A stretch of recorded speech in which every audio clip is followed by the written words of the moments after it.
game that I purely want, that I really think is going to be a benefit to me. But if that special edition only comes bundled with the standard game and let's just say a $3 off coupon for a Big Mac, maybe not. And there goes the dilemma here. Being an enthusiast is not separated from sensible consumer decisions. And when it comes to the PlayStation 5 Pro, that's the $1 million question.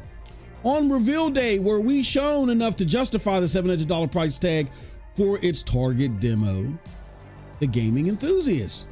Or did PlayStation go too far to protect its margins and price themselves into an even more niche demographic? The price insensitive enthusiasts. We'll tackle all this on the next installment of The Spill, our gaming hot topic video series. Buckle up and get ready for a good one. Let's go. Yeah. What's up, people? What's up, people? What's up, people? It is your boy MM2K of Hard Knock Digital Culture, Cloud Dosage, and MM2K Gaming, back again with The Spill. This is where we talk about the latest and greatest in video gaming news in shorter video form. This isn't a full podcast. We try to keep it significantly a lot shorter, and we focus on one subject matter. But before we get into all that, do us a huge favor. Hit that like button, hit that subscribe button, and rock those bells for notifications, please, so you know when we're dropping these doses. Okay, this one is called the PlayStation 5 Pro Cost Debate Exposed. I'm seeing a lot of stuff going back and forth, and I think that this whole conversation is not doing gamers a service. I really hate when conversations get to a place to where people are just throwing rhetoric out there and nothing informed is being said on either side. So what I want to do is cut the fat from both sides of this argument so you get the straight dope of what's going on and why or why not this may be a problem. So in order to do that, we got to go to the very beginning, which was the reveal a few days ago from this recording. So let's go do that right now. This is an article from Insider Gaming. It says Sony reveals that the PlayStation 5 Pro with the November release date. The PS5 Pro is an all-digital console with the release date of November 7th. As far as the price goes, it retails for $699. That's a $200 increase over the base PlayStation 5 that features a disk drive. Console comes with a 2TB SSD, a dual sense controller, and a copy of Astro's Playroom pre-installed should you want to add a disk drive. You can buy the separate disk drive from the console for $80. Okay, all right. So let's ponder on that. Let's take a moment to think about that. Because here's what happened next after that reveal. Reasonably so, $699 creates sticker shock. I don't think there's never been a mainstream console that's come out at that price. When I see mainstream, I'm talking about like within the more successful brands of console gaming. I don't think there's been that price for a mainstream console, right? Genesis, I'm talking Sega, Xbox, Nintendo, PlayStation, right? So as a result, the PlayStation 5 Pro reveal is already Sony's most disliked console announcement. Bet you didn't see that coming. And this is an excerpt from that article. This is the official PlayStation 5 Pro reveal. Video currently sits at 2.9 million views. Now, this is as of a few days ago, with 90,000 likes and 140,000 dislikes. And the dislikes only getting higher. Again, this is a bigger backlash than any previous PlayStation console has been subject to. So here's the debate in a nutshell. The debate comes on two sides. Side number one is that there's people who think the price is just fine, and those people that think the price are fine. They're calling gamers that are disputing this price in the rollout just simply broke and making excuses for them being broke. We've had those accusations thrown at our co-host Coldblood when he was talking about his displeasure with the price, right? All of a sudden he's broke, you know what I mean? And other people are saying, well, you're just not an enthusiast. You're not part of the enthusiast market. So those are the claims that are being thrown at people that are complaining about this sticker shock. Second part of this discussion, which is equally as, off the mark, is that people are outraged because they, for some reason, no reason set by PlayStation, but they were expecting true 4K 60 gaming this gen. right? They were listening to a lot of the knuckleheads in the community. They were expecting that. And this is making them upset. Then there's also another subsect of gamers who I think are more reasonable, but may still be a little bit hyperbolic about this. They're saying that, hey, if we accept this, expect $1,000 consoles at the beginning of next gen, right? So there are people that are worried about them not getting the 4K 60 that they felt like they were promised for these base consoles. And then there's people that believe that we're going to get $1,000 consoles at the beginning of next gen. All right. The truth is somewhere in the middle, but we're gonna get to that. But here's one thing that is part of the truth that I think are substantial complaints and substantial concerns, and why I personally am not favorable of this. This is where I land. I am not favorable, and I think the people that illustrate this the best are Digital Foundry. I think Digital Foundry does a great job in illustrating the concerns. One of the first things that Digital Foundry said is they said, look, there's not enough proof rather of, what games are going to look like what. Like, we don't have numbers, details, anything to measure against. Digital Foundry was given some stills, but even when I look at the stills, I don't see much of a difference. You know what I'm saying? And I don't care about stills. I need to see the game in motion. So when I saw the presentation in motion did not scream to me, oh, that's a $700 upgrade. That's what I'm going to get. You know what I mean? I got it, but you got to show it to me. It's your job to sell it to me, not for me to find excuses to buy it just so I can be part of the fandom, right? So I did not see in motion $700 worth of upgrades, right? Also, the whole rollout was just lackluster to me. Like, you were just saying yes. You were just confirming this was true. And you were basically just confirming the stuff that was already leaked. I mean, I felt like that was a good way to make Insider Gaming and Tom Henderson feel good about themselves and pat themselves on the back. But that did nothing for me, the consumer. I got no credible, vital information that said, hey, this thing exists and tangibly, this is what it's going to do for its $700 price tag. I was told things that it may want to achieve, but definitively what it's going to do and for what and at what scale, I did not get that. The lackluster rollout. All right, what's up, people? What's up? Sorry about that. Was expecting to just go live, but right in the middle of me trying to get out of this damn meeting, they kept talking. So, All right, I'm gonna hop in here with Cold Blood. Cold Blood, what's going on, brother? What's going on, man? We are here to talk about a series of things. We're going to be talking about the big announcement with the PlayStation 5 30th edition collector's edition. Hey, look, shout out to the homie Fonzarelli. I love you, Fonz. I call out everybody, right? I gotta call you out. You talking about you out here capping, man. The more I see that PlayStation, the less I like it. I'm in reverse. I was skeptical as well.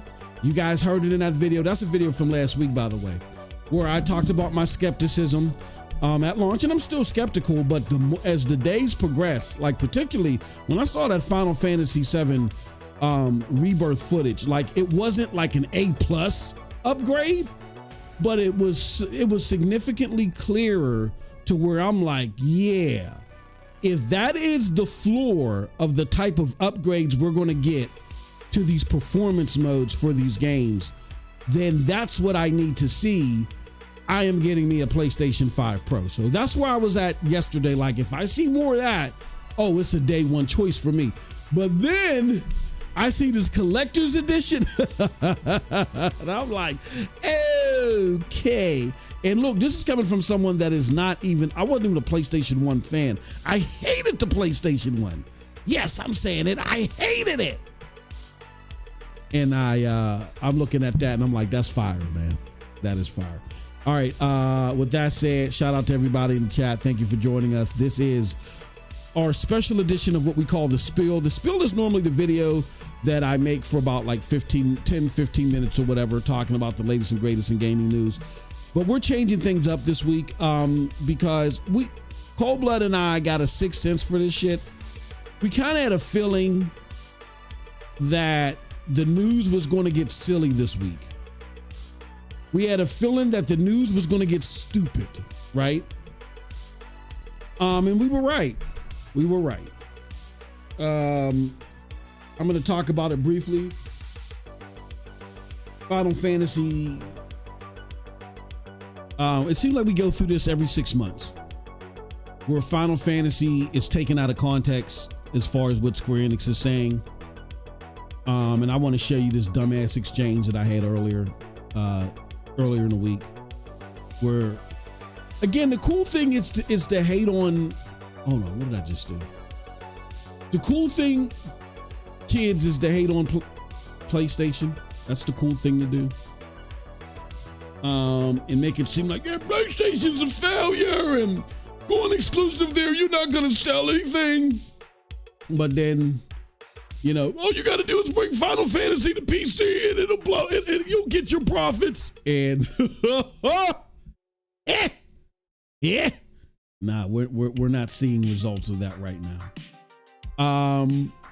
It's just hate. And then, like, if these Final Fantasy games do release on Xbox, they're going to be even worse. So it's just a matter of Square Enix better marketing their products, better aligning them when it's more plausible to release them, if they're expecting these Final Fantasy games to save the day, right?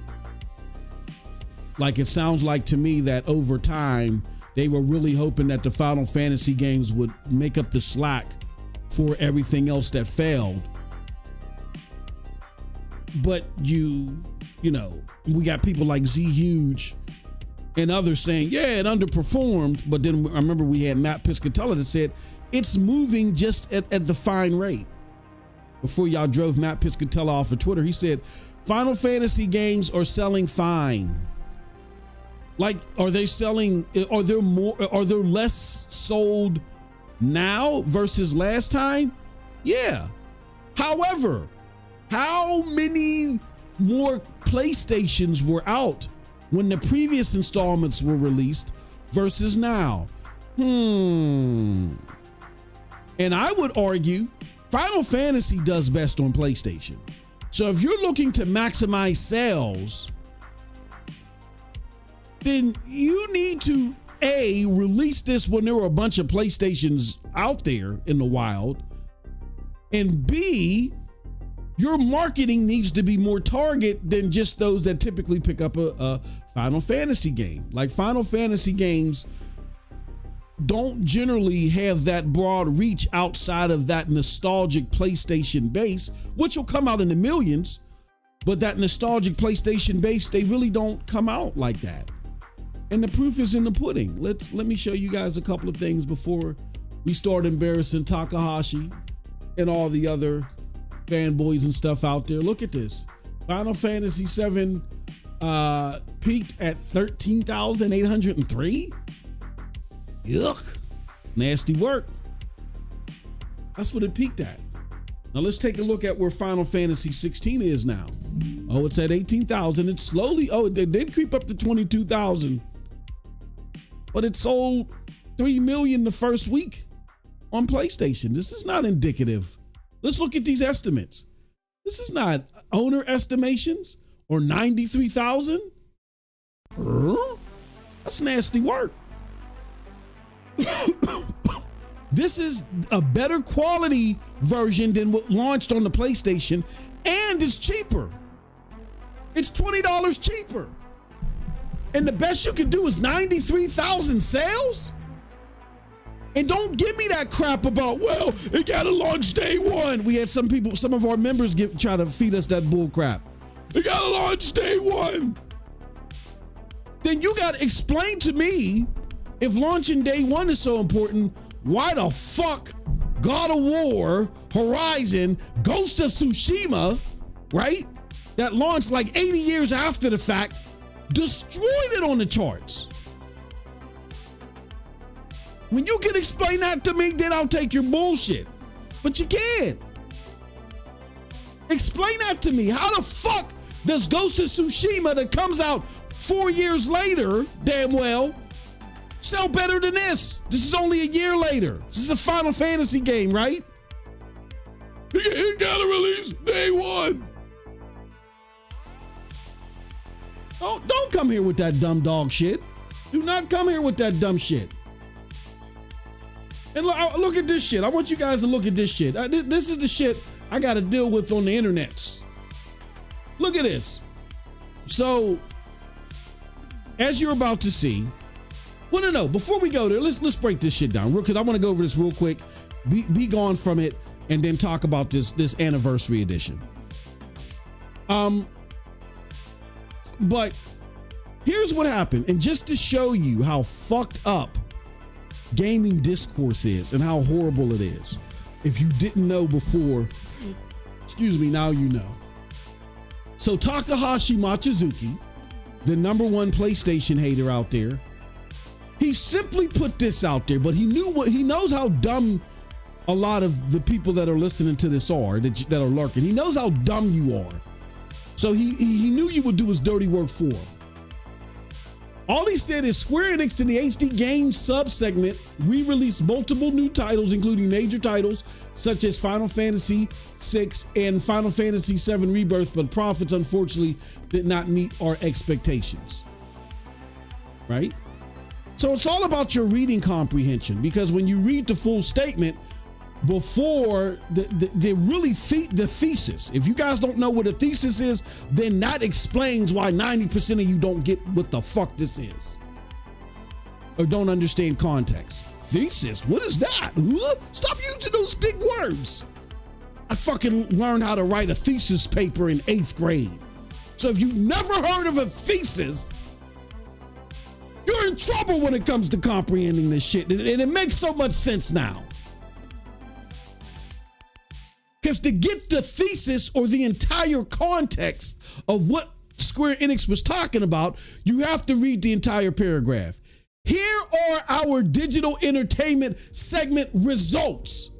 So the thesis is not Final Fantasy 16 or Final Fantasy 7 Rebirth. The thesis is digital entertainment segment. Here are the results of the digital entertainment segment. In HD Games sub-segment, we released multiple titles, including major titles as Final Fantasy 16 and Final Fantasy 7 Rebirth. But profits, unfortunately, didn't meet our expectations. Profits of what? Profits of Final Fantasy 7 Rebirth in 16? Or profits of digital entertainment segment that included a whole bunch of shit? If you guessed the latter, you're right. You have hope. But if you guessed the former, then you make up 90% of the gaming discourse out there that is fucking buffoonish. Prime example. Our good friend Hazardor Gaming, yes, we're calling names out. We're calling them out. Known Xbox nutlapper. Known Xbox nutlapper. Been hearing him whining and crying about Xbox not doing this for years. Tries to camouflage themselves now as just a straight up news teller like a Nibble or a Wario or something like that. No, this is an Xbox nutlapper. He took with Dean to see Dean didn't, not Dean, Takahashi Machizuki didn't even have to say anything. He just left it in the hands of those incompetent of reading comprehension. And now Hazardor says, according to Square Enix, financial results of Final Fantasy 16 and Final Fantasy Rebirth didn't meet expectations. Whoa. It's not what they said. They said that digital entertainment segment results, which included those games in that segment, overall didn't meet expectations. You could have had those games reach sell expectations. You could have had Dragon Quest meet expectations, but everything else failed so miserably that they didn't meet expectations. They didn't talk individually about what these games did individually at all. They're just simply saying, look, we even had big hitters like Final Fantasy VII Rebirth and 16 in here, and the entire segment still fell short of expectations. Not those games individually. But again, because Hazardor was out here, and look at the nut-lapping following that they have, guess what happened next? The dumbass journos out there followed. Square Enix admits Final Fantasy VII Rebirth and Final Fantasy 16 profits did not meet expectations. Here's the problem. Let's look at what was said individually about the games actually from Square Enix. This right here is sourced from Takahashi himself, who again understands that you guys are so dumb out there that you don't understand reading comprehension. He throws the shit out there and twists it up, and y'all gobble it up as the nut lappers that you are. He said, whoa, they said that, Final Fantasy 16 did bad.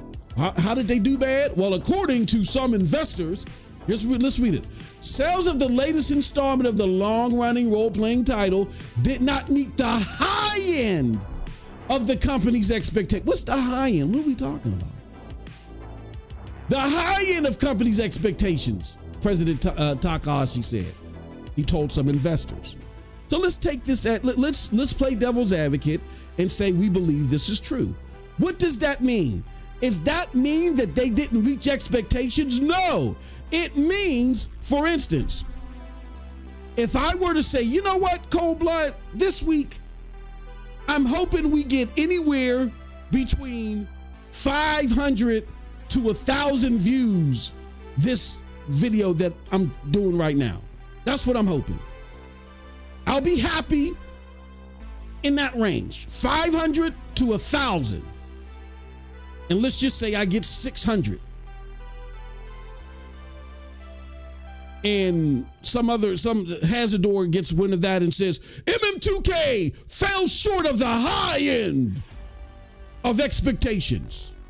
Does that mean that I fell short of my expectations? No, because my expectations ranged from 500 to 1,000.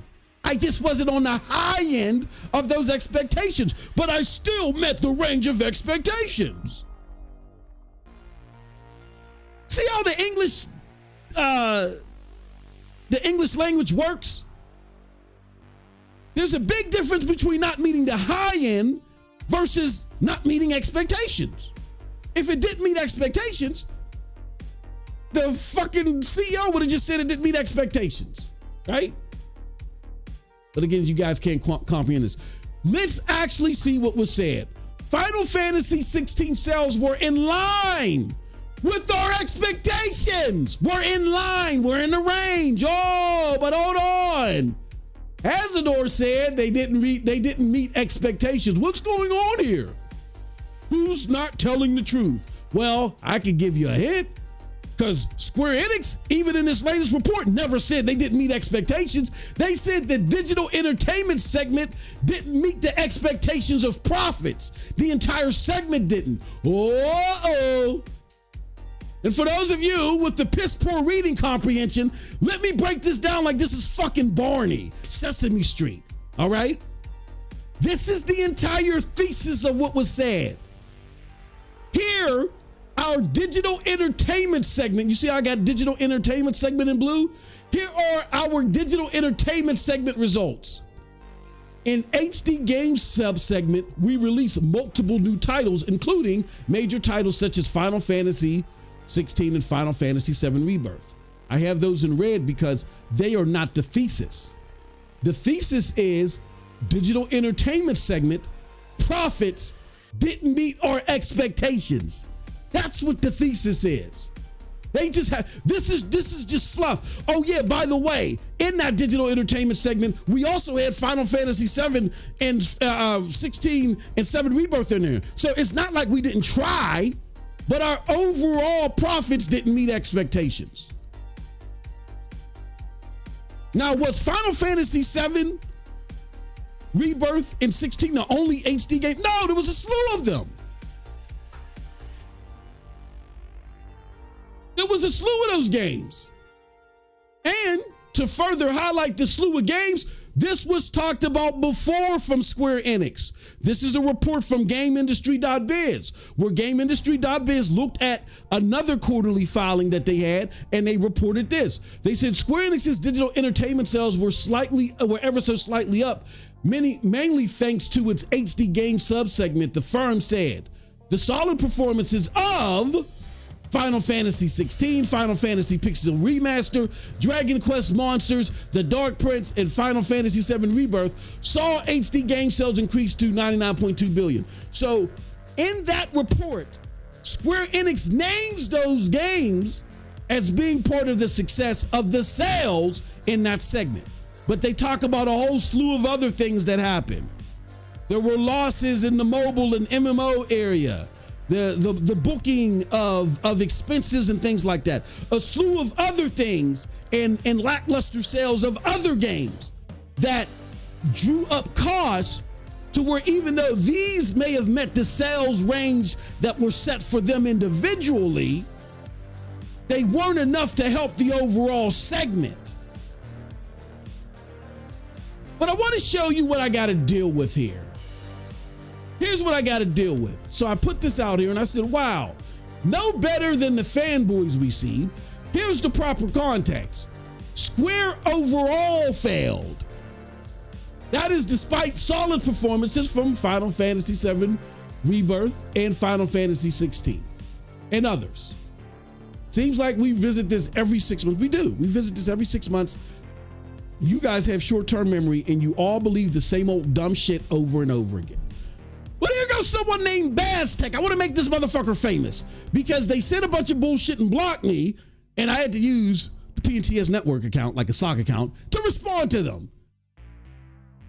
Square Enix did not say that they had solid performances. That is made up editorial bullshit by whoever wrote the article, clearly by someone who cannot even read the actual report.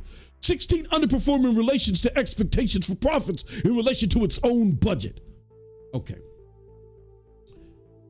So they name those as far as sales are concerned. And we're going to address sales and profit and budget. We're going to address this Ibuki game this dumb motherfucker's trying to play. So I say, talk about editorial bullshit. Show where they say exactly your last sentence. The irony. Second, they specifically attribute increase in their net sales year over year to HD titles due to the games listed. Help me understand with direct quotes, please. Do I get a direct quote? No, I don't. This is the bullshit that I get. Try actually reading put, you moron. What the fuck do you think operating income even is? Net sales is just revenue. Profit, aka operating income, is down despite net sales, meaning they did not perform in their own budgets. So, and that's when they blocked me. So now what they're trying to do is, oh yeah, it may have met sales expectations, but the sales expectations don't include profit, which is the dumbest fucking thing ever. I'm explaining to you why. So I use the PNTS network account to break this down to them. I say, hold on. Wouldn't sales expectations be predetermined and added to calculate the profit?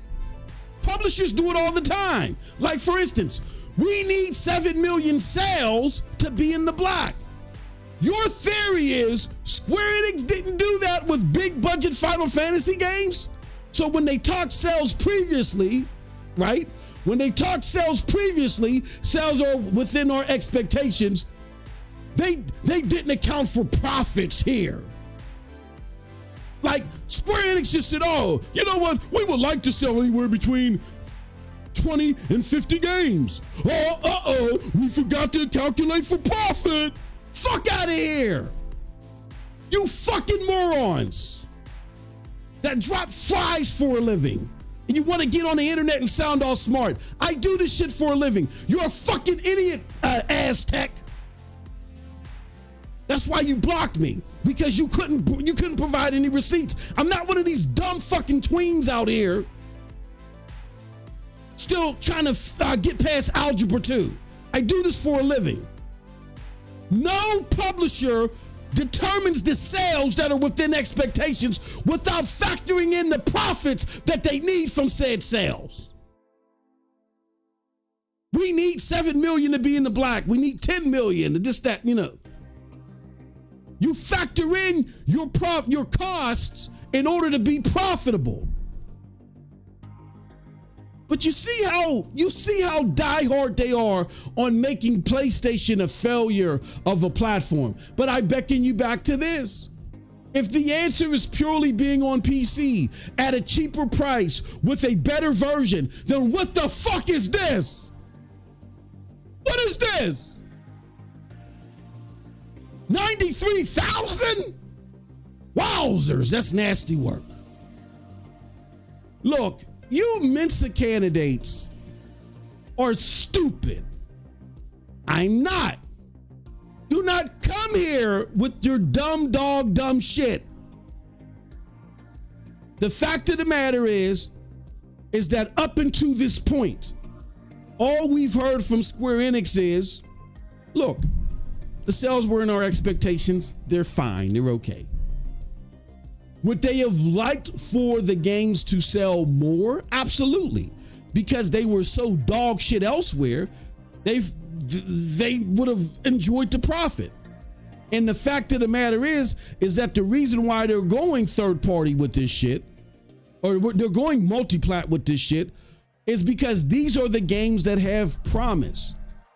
Do you think Forspoken is going to be put everywhere now? Do you think Foam Stars is going to be put everywhere now? No. Because those are the games that didn't do well at all. But the games that were within their margins, that they're hopeful they can get a little bit more profit from, those are the ones that they're going to port elsewhere. And that's what you see happening. Now, I surmise this. Look, Final Fantasy as a series is associated first and foremost to PlayStation and secondly to Nintendo. That's problem number one. Outside of those two ecosystems, it's really not as desired as it is there. It can still make a lot of money. Those are two rich ass stores. Can make a lot of sales there. But that's where the overwhelming majority of their audience is. Secondly, if you want a bigger audience, then you gotta sell the games when there's a lot of saturation for said consoles. There's a lot of Switches out there, so that's fine that you put them on Switch. We're only 4 years into the generation, 3 and 4 years into the generation when you release these games. You're going to see, like for instance, I did the math. When Final Fantasy VII Remake released, there were 47% more consoles out there. 47% more consoles. I'm going to show you one more thing. Comparatively, we had our homie Z Huge, who again, I love Z Huge, but sometimes he can be off the mark. Like I gotta call it out, friend or foe. Z Huge is the one that told me, and primarily Next Gen 720, that when we brought on John Petty last generation, I don't know if you guys remember that when we brought him on Raw Band Bullies. John Petty he does analysis outside of just gaming. He does it with just chips, with chips and processors. And so, because Xbox wouldn't give you any numbers, Neethles and I kind of like stumbled into this guy on the internet. I called him up and was like, look, bro, we would love to bring you on the show. Would you like to come? And he came on the show. And Z did an interview with him, John Petty of the Petty Research Group. He revealed he used a formula calculating how many APUs that AMD sold. He minused out all the APUs that went out to PlayStation, that was public knowledge, and said the remaining ones are Xbox. And we came up, that's how we knew that Xbox had a piss poor sale number. Well, Our homie Z Huge was one of the mofos that went out there, tried to discredit us on Reddit, and I mean not Reddit, but Reset Air and all that other stuff. For only a year later, the numbers that John Petty said on our show came out and they were true. Now, why is this important? Because we got PlayStation 30-year anniversary to talk about. This is important because, like I've been telling you guys for the last few weeks, while you guys are coming here more and more in numbers, you gotta understand how to decipher what's being said out there, who to listen to, who not to take seriously. As I tell you, even when it comes to Digital Foundry, and even people that I like Z Huge, their real-time analysis of things that are present in public, them helping you decipher what that means. Like Digital Foundry pulling out their monocle and doing a pixel count of an actual game. Z Huge actually breaking down numbers that are out there. They're great at that. That's it. When it comes to predictive analysis, they suck at it. Z Huge's predictive analysis on what John Petty said was absolutely wrong. John Petty was right. Also, Z Huge mistakenly said that Satya Nadella had cut off the check to Microsoft only for them to start buying a whole shitload of studios. Again, his predictive analysis is off. When he has the actual data in his hands and he reports to you what that data means, that's when it matters. Same with Digital Foundry, when they have the actual game. So all this talking beforehand didn't mean shit, right? So Z Huge had said this.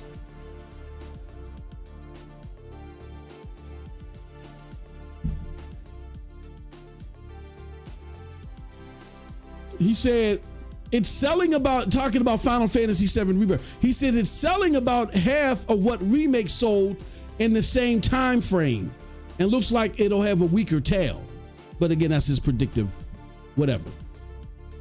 It sold about half. Okay. How many more PlayStations were out when Remake came out? There were 50%, about 47% more. Okay, it makes sense. The Final Fantasy audience is static. It's not dynamic unless Square Enix does better marketing. It's static. It's going to be the same. It's a lot of them, but it's going to be the same people. So it's wiser for them to release their games to their core audience when their core audience is in abundance, right? Right. That's a Square Enix problem. It's not a Final Fantasy problem. Okay? Hopefully we understand that shit. But I've had to go through hell and high water to break this down and explain this because a lot of people just don't have reading comprehensions. And this is all I got to show you. 93,000? This is the peak? Huh? Sold 3 million on PlayStation. Where they at? That's all I have to say. All right. Let's go to the chat. Shout out to chat. You can tell I was waiting to go there. We got Juice announced. He says, yo. He says, MVBN says, what's up, MM Cold Blood? What's up, my friend? What's up, guys? Says Hoochie902. If the limited PlayStation 5 Pro is available, I'm getting it. I don't care. Yeah, I'm kind of like Jonesing too. We got Devil Shooter in the house. He says, hey, what's up? Corey Massey says, oh, folks, show, Mr. Grimm. And I'm going crazy today. I get tired of these idiots out here, man. And I got to make the case. There's a reason why you guys keep coming on here more and more and more every day. You got to learn what you're doing. And I'll give it to Dean. Dean is a hater. He's a hater. I mean, not Dean. Takahashi is a hater in the purest form. And he's taking advantage of the idiocy out here. That's all he had to do was put that out there. And then Hazardor came and put his own spin on it. But because he has a following, fucking dumbass Eurogamer and everybody else, even Push Square went and reported the same dumb shit. And I'm agitated because I gotta go back to fucking preschool and break down context clues for you motherfuckers. I gotta color code shit. I love you, you love me. The fuck is wrong with y'all? You can't be that stupid. King 40s, as King said, I'm getting one too. Hey, Ice Queen Gaming, what's going on, babe? Good to see you as always. Cold Blood said, why am I even here? I shouted you out. You ain't saying that earlier. Sachi is old Slate Nadella. I'm here the whole time, bro. But you've been talking and talking and talking. No, because when we started, I said, hey, what's going on, brother? You ain't say nothing. I was like, oh, he must be doing something. So I just went on my tangent. But I think we're done with that. We beat that over and over. And I just wanted to officially be on the record publicly that these motherfuckers are stupid. Don't be stupid with them. Please, please, for the sake of your loved ones, don't be dumb with them. All right. Let's talk about it. The PlayStation 30-year anniversary. Fucking hardware, cold blood. Now that because I've talked for decades and decades. What are your thoughts on it as I find this video? Were you excited or were you disappointed? What were your thoughts on seeing this new gear? Bro, if I get that limited edition Pro, I'm fucking day one. I swear. Oh shit! They did it. They got but I think, but I don't think I'm gonna get it because it's gonna be so limited that it's gonna be gone in a second. How is there a lottery for it? How do you try to sign? How do you try to get one? But they said pre-orders on this 26th, so probably just through PlayStation Direct. I gotta trade in my play. I ain't getting one. Fuck. This is yeah. I mean, there are plates, but the actual controllers themselves have the gray tone to them too. Yeah, that's that, man. That's slick, bro. That's real slick. I like that shit. Yeah, I want the Jim Ryan console now. Oh shit. But why are you laughing? That's what Jim Ryan got when he got fired. Oh, is this what he got? Yeah, but I think he got the original PlayStation. So he got a fucking one of a kind.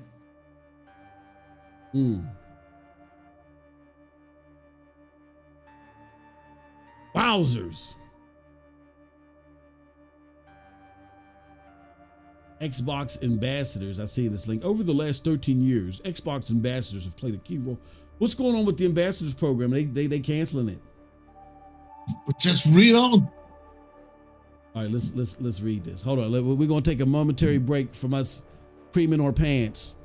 We got breaking news on the Xbox ambassadors program. So where's Jay Gaming? Not Jay Gaming. He's probably cried somewhere. Oh God, fuck you, crap gamer. It's all your fault. Fuck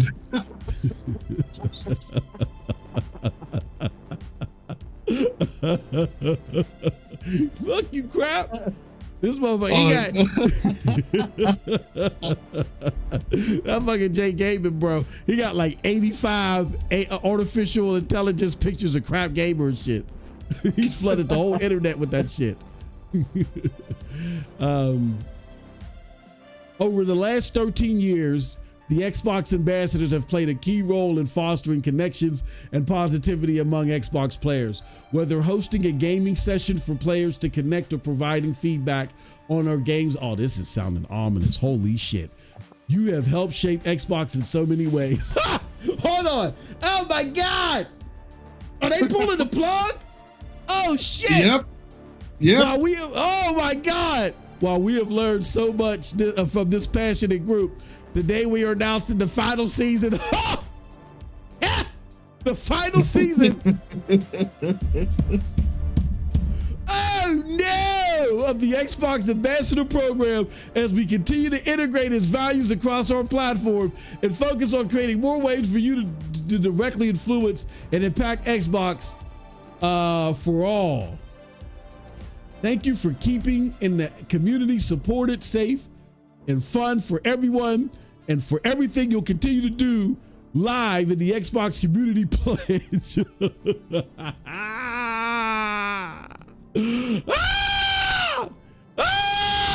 Oh, look at J Rock. Hey, Jay, he said it's over.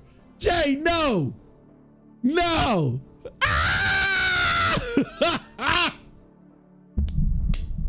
Hey, yo, where's Will at? Hey, Will Sink. Will. My brother from another mother, Will. Shout out to Will Sink, man. That's a fucking soldier, man. I think he no longer has any flesh or any skin on his body. He's made out of pure titanium alloyed. That motherfucker's a soldier, bro. He's been hit with 79 rockets, 1,000 toxic substances, and his motherfucker still will go to war for Phil Spencer. No, man, Phil Spencer tried. Hey, Will, I love you, Will. You my bro, but man, god damn, this motherfucker, he's destroyed. He's taking a shit. He's shitting all over Xbox. It's nothing but a shitty diaper from an old motherfucker. It's shitty. God, PlayStation is releasing shit that got everybody selling blood plasma and selling their cars right now to make sure they get the bundle. These they're ending the ambassadors program. Oh my God, talk about keep the pledge. Oh shit. Wow. So Moss, can we say they got laid off while not getting paid at all?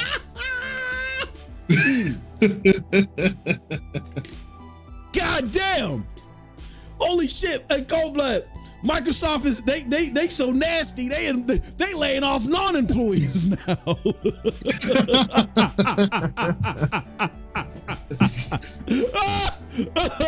Oh shit! Now we need a union for we need a union for customers. We need a damn fucking with Xbox. You need a union for customers. Oh my God. Oh my God. Oh my God. Bruh. I love So what Will. does that mean for Xbox, Moss? I don't know, man. Is that the final stretch of the Xbox consoles? We're in the final stretch, man. They're bringing out the bugles.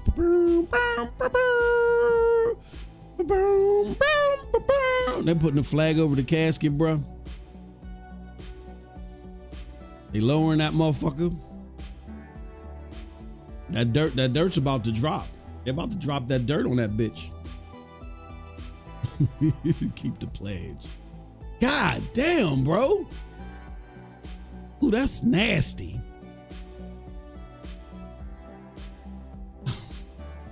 I was having a great conversation with Will on the internet yesterday, and I don't want to take too much time because then we're gonna at the top of the hour we might play some Final Fantasy. We're gonna play some Space Marine. I was trying to explain to Will that you got like even as a former Xbox gamer, Cold Blood, I don't have to try to save myself of the embarrassment and try to justify support of Phil Spencer. Well, I never supported Phil Spencer, so I've never had that guilty conscience about that motherfucker. My very first video while battling Portal Rock and then was Phil Spencer got a promotion and I'm not celebrating. So I never liked Phil Spencer. But even for those that pulled out for him, you got bamboozled. That's it. Everybody's been gotten before. You got bamboozled. I was gotten with Stadia and Google. Everybody's been bamboozled. You don't have to defend this guy. This guy's he's fucked up. He's destroyed Xbox. He not only did he do horrible with Xbox as the leader, but he fucked up Xbox at a particular point in time. He did it with the Bethesda purchase. Huh? How did he do it with the Bethesda purchase? This is the quick version. By how he handled Bethesda, instead of keeping everything business as usual, keeping everything multi-plat, they talked about they was going to keep everything multi-plat. Then Phil Spencer felt like he had to placate to the fanboys out there. It's going to be for everything on wherever Game Pass is at. Instead of just following the Tim Stewart, Satya Nadella plan, he did that. He did an old switcheroonie on motherfuckers. So when it came time for ABK, everybody was up in arms like, oh, they going to do this shit again. They're going to have an unfair financial advantage to the monopoly. And that argument was no stronger than with whom?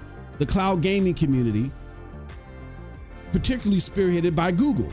Because the Bethesda deal fucked Google big time. No Vaseline. Google ran to the regulators. The regulators said, yeah, you're right about this. They pulled an old switcheroonie. This is bullshit. And the rest is history. If Microsoft would have never done that, if they would have followed what Satya and Tim Stewart wanted to do, the ABK would have went over a lot more smoothly. What's his face? Jim Ryan would have complained, but they would have told him it's a nothing burger because Microsoft would have just had to make the only concession with Call of Duty. They would have signed a Call of Duty 10-year deal with them, and then that would have been the end of that. And then a few years later, then they could have switched it on everything. Made Elder Scrolls 6 exclusive. Made Call of Duty exclusive going into the next generation, or making Call of Duty going into the next generation. The only next generation version is going to be on Xbox. I would have kept it still on PlayStation 5, but then wouldn't have put it on PlayStation 6. You know what I'm saying? Like there's a bunch of shit they could have done. They lost all their leverage because of Bethesda and how they handled Bethesda. And they only handled Bethesda that way because of Phil Spencer. Nobody else at his level or higher wanted to do it that way. You saw the email from Tim Stewart in the FTC trial. When he found out what Phil was going to do, he said, wow. Wow. Pete Hines was mad. He fucking left. Everybody was pissed off. What are we doing here? We thought that Bethesda and then ABK was going to run autonomously. We were still going to be Bethesda. They still were going to be ABK. We just happened to be owned by Microsoft. And of course, our games are going to come day and date to Game Pass. They expected that, but at least we'll be able to subsidize that by putting our shit on PlayStation still. We'll still be an independent company, autonomous company that happened to be owned by Microsoft. That's how it was being sold to everybody. And Phil Spencer had to placate to the nut wing of the Xbox community. And it fucked Xbox forever. Because of that, that gave Google an excuse. That set off the regulators. And it was the beginning of the end. Now y'all motherfuckers don't even have an ambassadors program and shit. What the fuck is that? All it is a couple of emails. Hey, y'all. Be on the lookout for this game. What the fuck do you get as being an ambassador? You don't get 90 Metacritic games, that's for sure. The fuck what do you get? Do ambassadors get free Game Pass or something? I don't even think y'all get that. What the fuck does an ambassador get? Somebody help me in the chat. They can't even run that? They can't even keep that going? Fucking Ubisoft has a program. They ain't sold a game since 1992. Ubisoft has an appreciation program. The fuck is going on?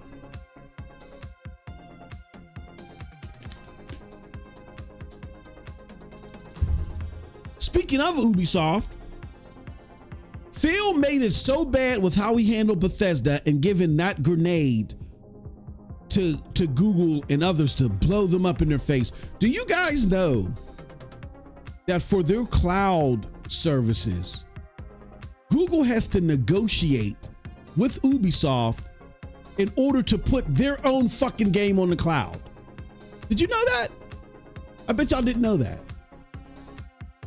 Another thing you probably didn't know is that I think this month there are 8 games leaving the cloud and only 1 game coming. So that only means one or two things. Either Xbox got a huge announcement to make where they're making some big type of upgrade and it's going to be some great news, or shit is shuddering. We'll find out. You'll find out soon enough. But my message is, y'all don't have to defend Phil. You got tricked. It was a very hyperbolic, intense time in gaming because of the whole Donnie D situation. Phil came in and said all the right things to make it seem like that he stopped the bleeding as far as Xbox looking like demons. The problem is that Phil was a great spokesperson. I think Phil would have made a great Major Nelson. Like there should have been two of them. They should have just did podcasts together. Yeah, and I'm gonna tell you, Major. Yeah. He would have been great at that. Not the head of Xbox. He's totally destroyed Xbox. I'm not talking about from when he started in 2013 or 2014. I'm talking about his decision to handle Bethesda destroyed fucking Xbox. Destroyed it. And that's why he's out here quiet, talking about, well, it's just a business. And they're gutting everything. Because Satya came in the room and said, look, Phil, I was sitting up here enjoying dinner with my family. And then I see that Starfield, it only gave us 3 subscribers. And Forza Horizon has more bugs than a fucking camel. Phil, you can eat a bag of dicks. Move over. Me and Amy Hood are taking the hood. We're taking the wheel. And Phil is just Satya and Amy's spokesperson now. They put all their trust in him. He poured his heart out in that email. Satya, we got the best console out here. I feel like we got the better product. Please believe me. They believed him. Okay, Phil, you're a console guy. That's what the fuck I hired you for. You better know what you're talking about. And he didn't. And we have what we have today. Total chaos.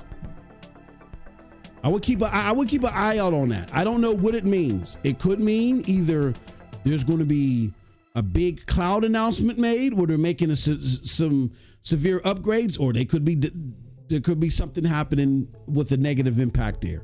We will see. But this right here, they're slowly but surely just telling you, if you're a legacy Xbox fan, they're telling you, fuck you. We don't want your fandom anymore. We're going to sell you this fucking device that'll bring our PC storefronts and put it in your living room and put it in your hands. But if that's not good enough for you, fuck it. Just buy our games somewhere else then. We don't care. We're the #1 publisher in the world now. Fuck you. Fuck you. Boss. Mm-hmm. We got a straggler in the chat. Oh, who we got? Is this Hinklebottom? Yeah. He says, yeah, Sony is coming up with another remaster besides Horizon at the State of Play, and no first-party titles are going to be shown, so most games will be on Xbox. Why should we Xbox care? Why should we care about PlayStation 5? You know why you should care about PlayStation 5? Because Xbox cares about PlayStation 5. Xbox is more excited about the PlayStation 5 Pro than you are. Because they're sitting there thinking, holy fuck, can you imagine if Indiana Jones looks good on that PlayStation 5 Pro? We're going to sell a shit ton of those. So they don't give a fuck if you, out of the 15 severe Xbox fanboys, are excited about the Pro or PlayStation. They are. That's why they're selling their games over there. That's why they're fucking, they got PlayStation dev kits sitting behind frosted glass, and their devs are running at the opportunity to put their games on PlayStation. That's why they couldn't even wait 24 hours to let PlayStation people know when Indiana Jones is coming. So they don't need the 5 of you that want to be nut rags for Phil Spencer. They don't need you to be excited for PlayStation, because they are. They are. That's all that matters. What's up, Bulls for Life? Good to see you, my good friend. Shout out to you. Says, smells like jealousy. Xbox has no games to he just said they don't have no games to remaster. They said Indiana Jones is coming to PlayStation VR 2. It's insanity. Internet of IOG, shout out to IOG, says, if I were to do an ambassador program, it would be based on telemetry, not voluntary. I think they just want to say, fuck the fandom. We're Ubisoft now. We're a publisher that has glorified means where you can deal directly with our content. Like there's now this new lane that's been created where it's like Tencent, Ubisoft, EA is experimenting in this lane too, and now Microsoft, where you're a publisher, but then you have direct access to games. You have ways for that. Like, did you guys know that Ubisoft now has its own cloud service? Like, they're still on GFN and all these other places. Amazon. Sean, you motherfucker.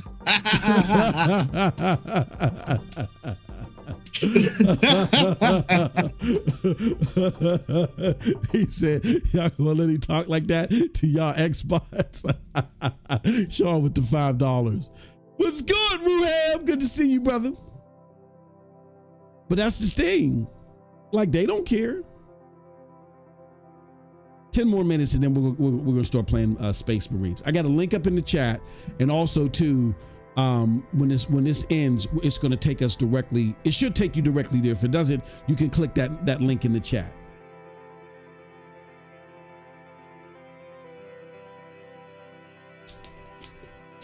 But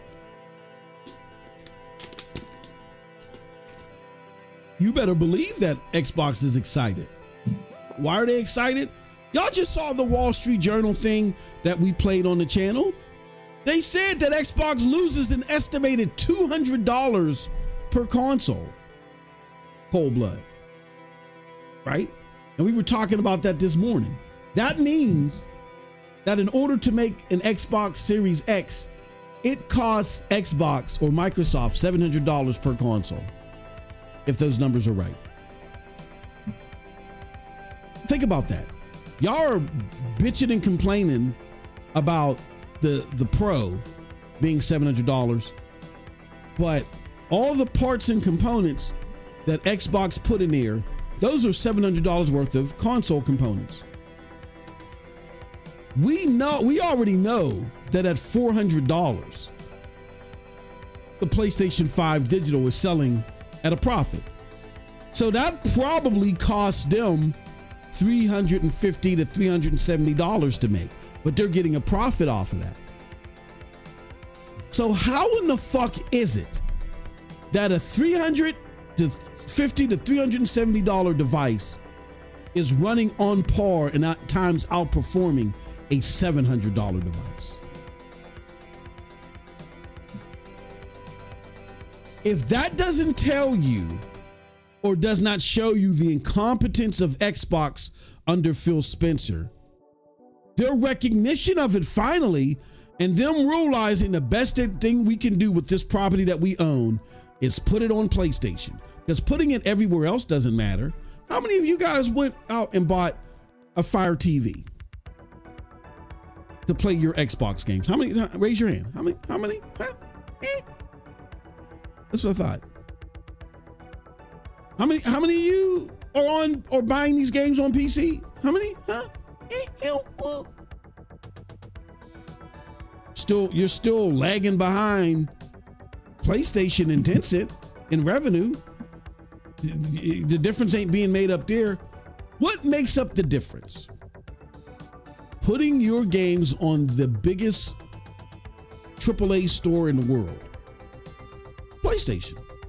Particularly the PlayStation 5 store. They've given up. And this is just them letting you know, we've given up. You can't even call yourself a fucking ambassador now. You can't even get a sticker from us. You better buy that fucking PlayStation 5 Pro and get you Indiana Jones, motherfucker. Because we are. PlayStation 5 Pro is a great machine. I love the way Indiana Jones and Gears 5 E-Day or Gears E-Day. Day one, PlayStation. I'd be surprised if that motherfucker starts doing advertisements and shit for Xbox Day. Gears E-Day, day one, PlayStation 5 Pro. Phil Spencer and I'm out, motherfucker. Juice says for $2, I can't wait to play Forza AK-16 on the Pro Xbox. Ah, man, y'all fucked up, man. Why y'all doing that to these mugs, man? Y'all are horrible. Y'all are not great hosts. Y'all are not great stewards, man. But that's the reality of the situation, y'all, is that even if you don't care about PlayStation, who gives a fuck? Xbox does. And they're sending a shot across the bow. They're letting you know, we don't care about your fandom anymore. I mean, to help maximize our profits and our margins, yeah, if you want direct access to our games without having to go through PlayStation, yeah, we're going to give you an opportunity for that. But we're having martinis and lobster tail and oysters based off the fact now we're bringing our shit to the PlayStation Store. Man, oh man, oh man. Yeah, we're about to strike it rich in this bitch. God damn, they got rid of the ambassadors, bro. What the fuck? They don't care about y'all at all, man. They're like, we don't care about your fandom at all. And they're doing everything petty. Think about it. They're doing everything petty to show y'all, to agitate y'all, to irritate y'all, to thumb you in the eye and say, we don't care about your fandom anymore. Jeff Keighley gets to introduce that? A motherfucker nutted all over himself. He couldn't walk. That's why he was just tippy-toeing. Ugh. Get that off the stage. Don't let anybody see it. Cream my pants. He was more than excited to say, and guess what? There's something else they want you to know. He said it just like that, too. There's something else to do. I guess, hold on, before you leave. Hold on, sit down for this. Hold on, because there's something else they want you to know. That motherfucker turned around. He did the Michael Jackson spin, pointing to the screen. And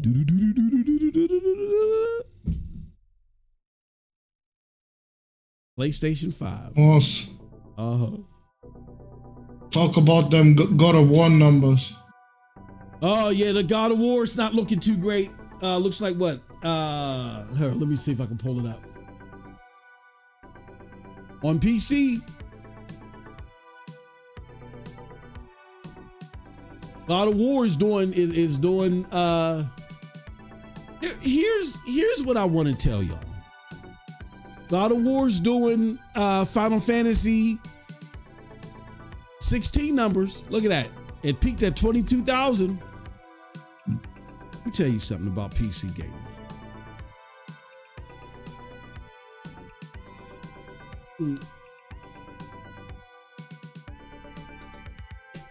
When it comes to these AAA games, PC gamers aren't reliable.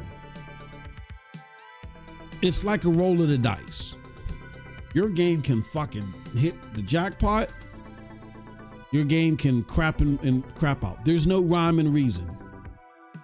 There is no rhyme and reason. A 4-year-old game in Ghost of Tsushima kills it. God of War Ragnarok. Yeah. Of course not. You know what I mean? And that's because there's only so many of them. Like, you guys sit there and do all this shit. Yeah, there's 3 billion PC gamers. There's not 3 billion PC gamers with components that can play these AAA games. There's not.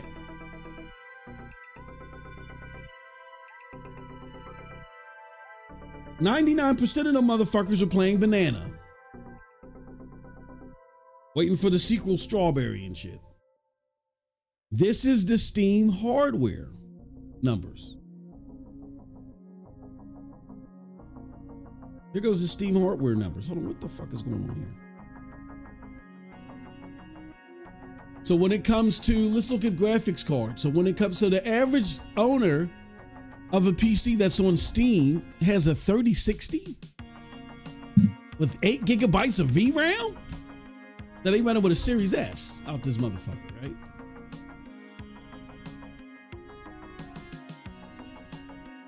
So let's look at 4070s. Okay, to be fair, 4060s on up. 3%. I'll say another 3%, so that's 6%. We'll say 8%. 10%.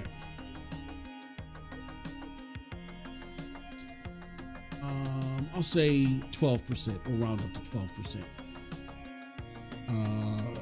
13%. 14%. We'll round up to 16%. 17%.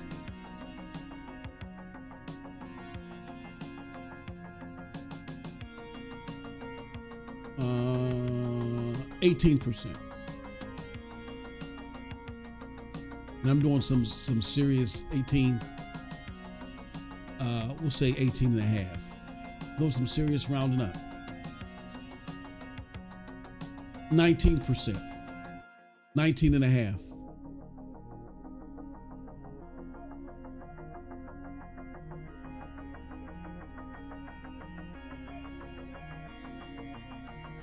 Okay. We'll say 19.5% of you guys that talk all this shit have the rigs to play these games.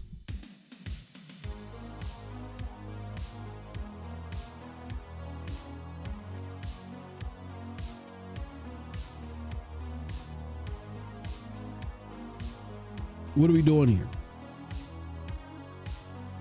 They try to make it seem like that everybody got these high-end rigs. They don't have all these high-end rigs.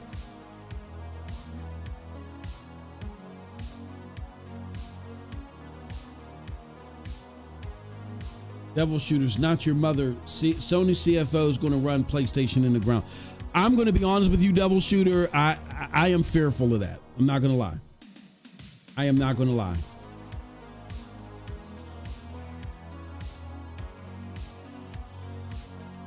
I am fearful of Hiroki Totoki running them into the ground.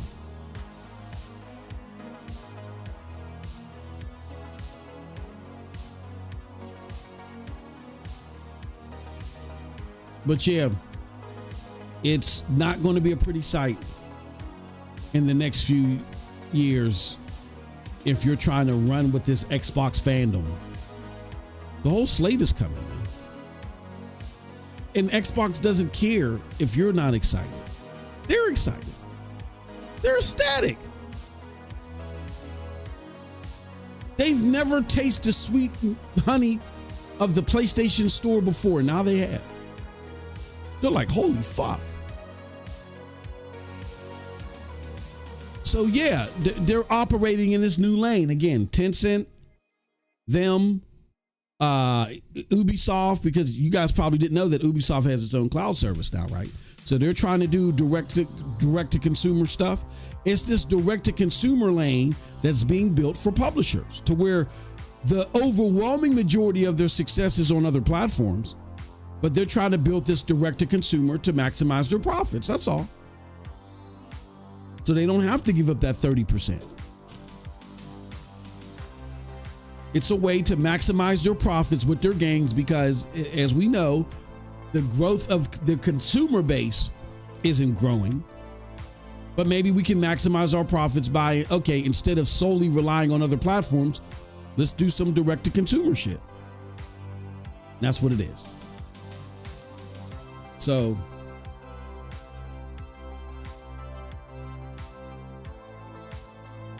that's the problem.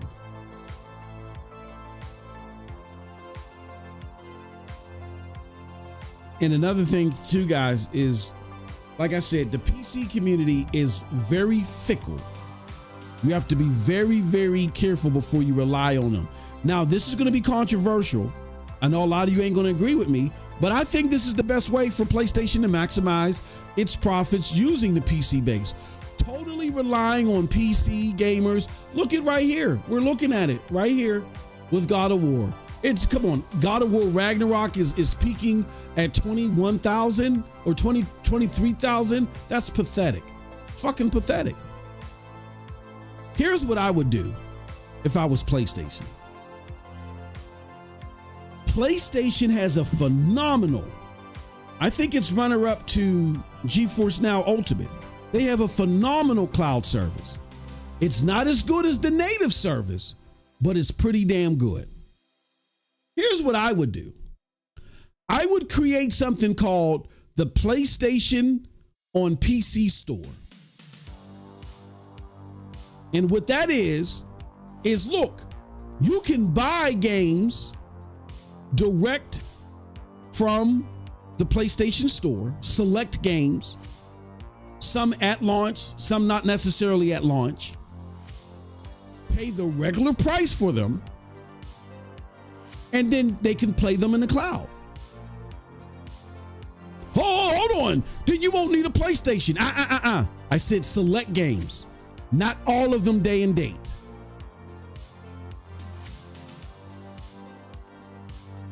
Maybe 6 months after launch, they'll come out in this PlayStation on PC Store, and it all be through the cloud. Number one, you negate piracy, period, because you're not pirating the cloud. Not at this juncture. So you eliminate piracy as a problem. Number two, you protect your margins because, look, this is not for people that have 4070s and 4090s. If they have those and they want to interact with the store, that's great. But this is not for the stuck-up Steam brass that are like, no, the hell with cloud. These are for people that may have some type of roadblock with them getting a PlayStation, where they would never buy a PlayStation, but they would love to play PlayStation games. All right, you give them somewhat of access through the cloud. They got to pay full price, and that's how you protect your margins. And that way they don't have to buy a console in order to play it. But if they want the premier experience, like the overarching majority of PlayStation gamers, they're going to buy a console. They're going to do it, and they're not going to blink an eye at it. They're going to look at that store and say, hold on, that's not for me. That's the hand-me-down store. And there's going to be there's a market out there for hand-me-downs. There's red, white, and blue Goodwill. There's a hand-me-down market.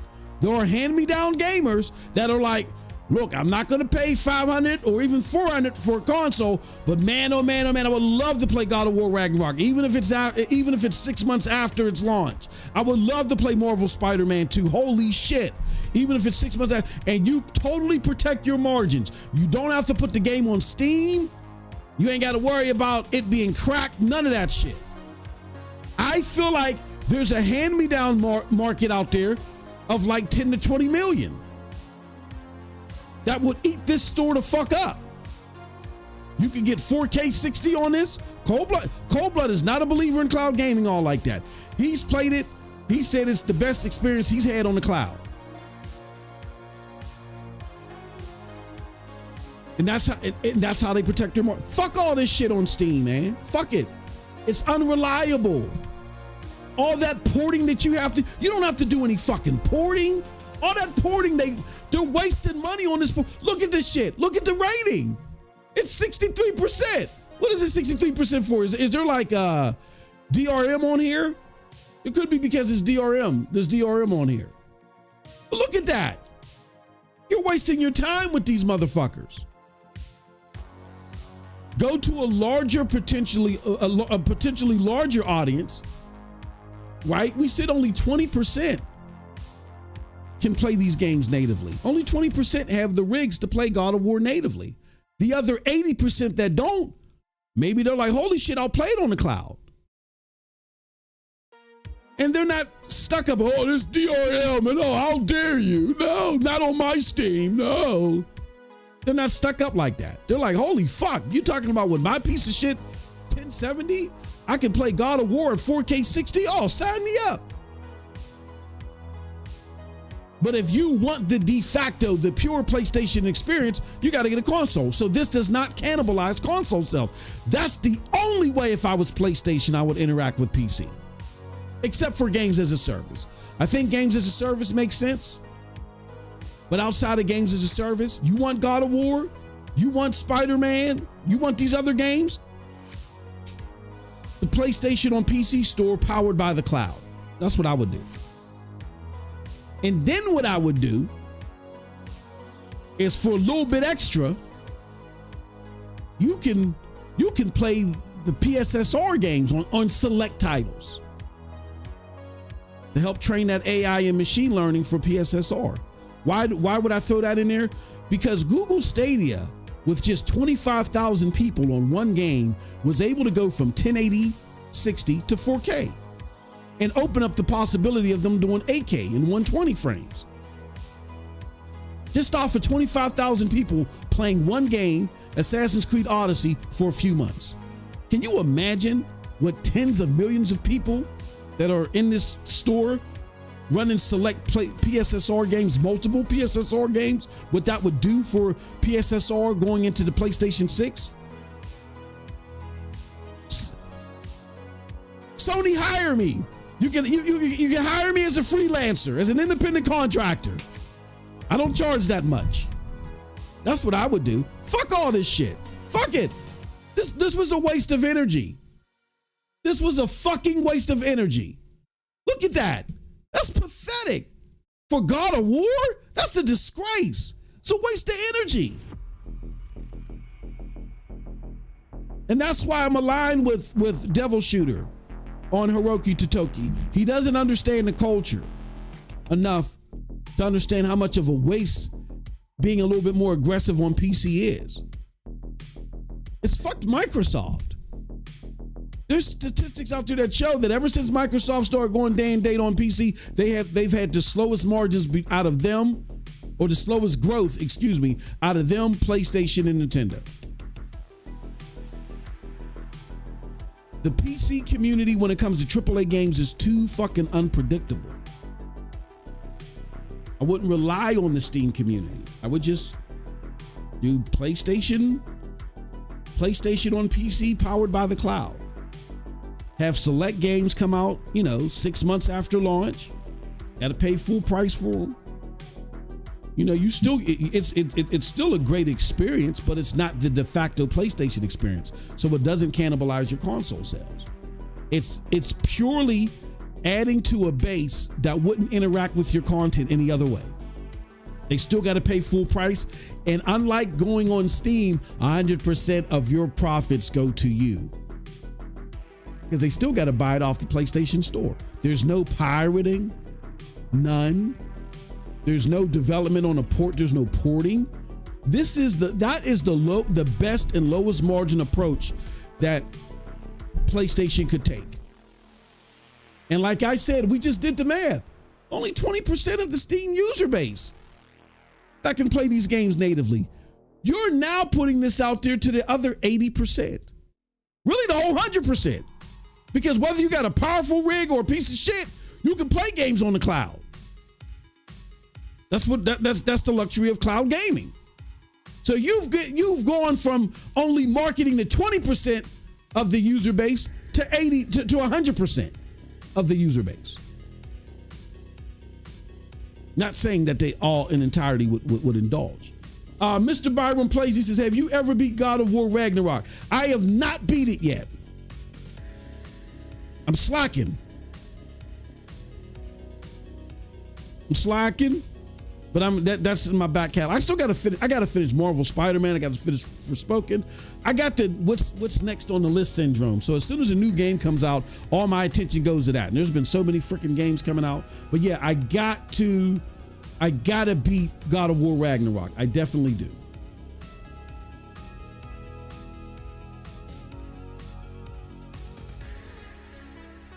PMP 7997 said, bro, you are hilarious.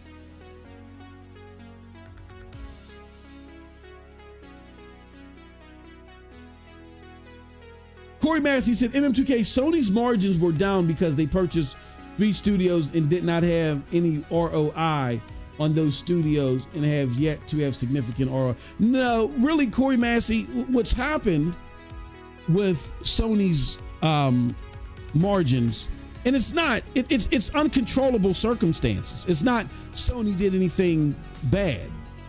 They have no control over the yen. They did not have control over the market prices of their components. They don't have control over that stuff. So that's what happened. The studio purchases that attributed to their debt, I think that they were written off last fiscal year. So this is all associated to what do you call it? This is all associated to just mainly the yen. Because when your yen is low, that gives you less purchasing power when you try to buy components. So that's why you see them doing crazy shit like astronomically raising the price in Japan and then coming out with a $700 console. It's not their fault that the yen is low, but what they're doing to compensate for it, I think it's not smart. I think they could have done some wiser things. One of the things is not wasting money on porting this game. Just start making these games available through the cloud, except for your games as a service titles. I would make those, you know what I mean? Because you don't want latency and shit. You know what I mean? In a live service game, because again, as great as there's cloud service is, it's not GeForce Now Ultimate. They don't have the technology that GeForce Now has regarding latency and AI and machine. They don't have all that yet. So it could be cumbersome if you're trying to play Helldivers through the cloud on a PC. Could be a problem. Or you're playing a faster paced first party game. A faster paced first person game. But it's great enough for the other games. It's more than good enough for the others. It's fantastic. So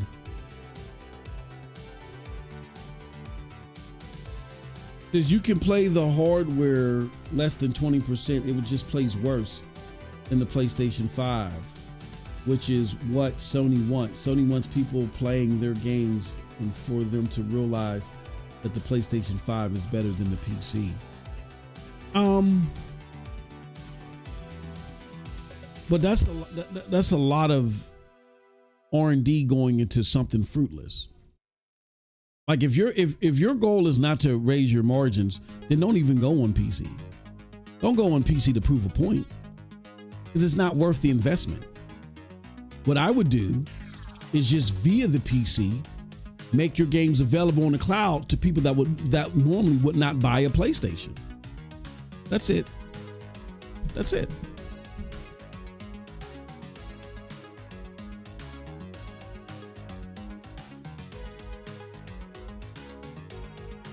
All right, I babbled on enough. I got an hour and a half, Cold Blood. You down to play some Space Marine? I'm already in it. Oh, you're in it? Okay. All right. So the link is at the top, y'all. I got it pinned. Come on over and join us there. We'll be there in like 2 seconds. The stream will bring you over. We're going to play some more Space Marines. We're going to have a blast here. All right. So thank y'all very much. We appreciate it. Till next time, have a wonderful gaming day. Peace.